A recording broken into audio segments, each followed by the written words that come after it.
But rant, yeah. Well, of course I never rant.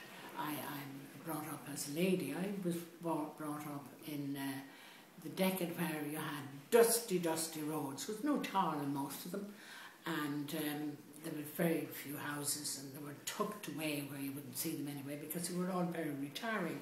And of course that stayed with those of us who have lived on. So well, a lot of the new age is interesting, but much noisier than when we were, when my people were young, my generation young.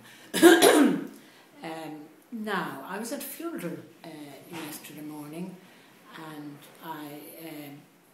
because I knew the wife of the man who died very well.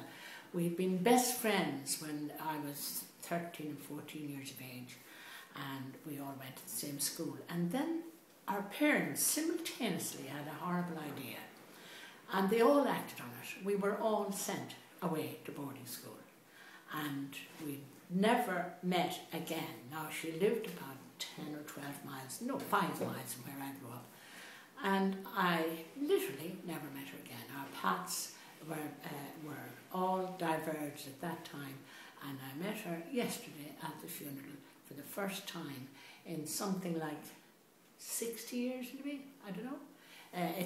Well, yeah, and we were delighted. And as soon as I talked to her, I could see her as she was then. I could also see her husband, who was on a bicycle at the time. And I said, you know, you had your eye on him then, didn't you? Admit it. And we almost had a stand-up debate on that point in the graveyard. And we certainly remembered where we were, and that was it. But we promised that it would not be that length again before we met again. And that is the vagaries of life from the 1930s on in Ireland. They broke up friendships and took charge of our lives. And I don't know. So that's it.